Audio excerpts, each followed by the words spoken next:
அதனால தான் இயேசு சொல்கிறார், மரத்தை பார்த்து பிடுங்குண்டு நீ நடுக்கடலில் நடப்படுவா என்று சொன்னால் அது உனக்கு கீழ்ப்படியும்.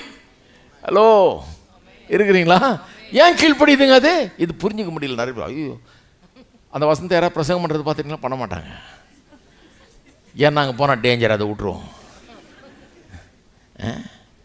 அதை பேசாமல் விட்டு தள்ளிட்டு வேறு எதாவது வேலை பார்ப்போம். ஏன்னா இது எப்படி சொல்கிறது? இப்போது என்ன இப்படி சொல்கிறாரு? காட்டத்தி மரத்தை பார்த்து பிடுங்குண்டு, மரத்தை பார்த்து நீ ஒன்றும் இல்லாமல் போன்னு சொன்னால் கூட பரவாயில்ல. ஏதோ அது மழை பெய்யல வத்தி போச்சு வாடி போச்சுன்னு சொல்லலாம்.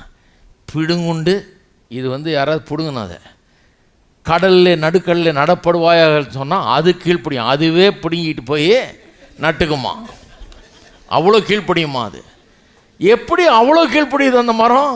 ஏன்னா பெற்றோர். எது பெற்றோர்? விசுவாசம் பெற்றோர்.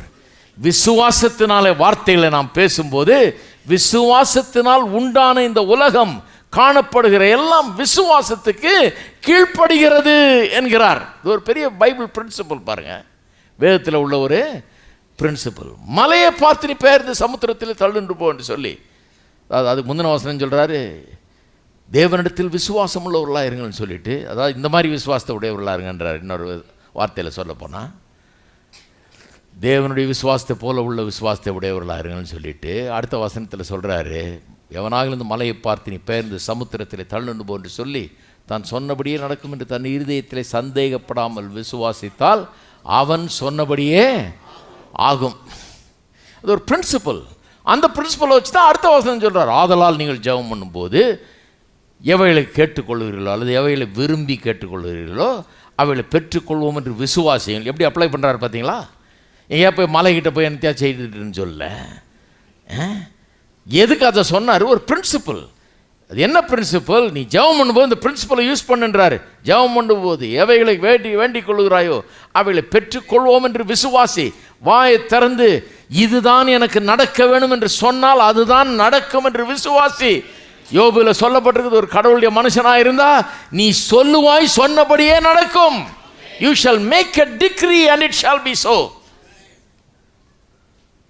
எப்படி தமிழில் வருது? அது ஒரு காரியத்தை நிர்ணயம் பண்ணினால் அது உனக்கு நிலவரப்படும் இருக்குது. தான் கடவுளுடைய மனுஷன், விசுவாச மனுஷன். ஒரு காரியம் இப்படி தான் இருக்கணும்னு நிர்ணயம் பண்ணினால் அது உனக்கு நிலவரப்படும்ன்றார். நீ தீர்மானிச்சிட்டியா இப்படி தான் இருக்கணும்னு சொல்றியா? உன் வாயிலிருந்து அது வருதா? நீ தீர்மானம் பண்ணி டிக்ரி பண்ணா, இங்கிலீஷில் டிக்ரின்ற வார்த்தை அழகாக யூஸ் பண்ண. டிக்ரின்னா டிக்ளேர் பண்ணுறது, அறிவிக்கிறது. அறிவித்தால் அது அப்படித்தான் ஆகும் அப்படிங்கிறாரு. கடவுளுடைய மனுஷனுக்கு அடையாளம்ன்றார் அது.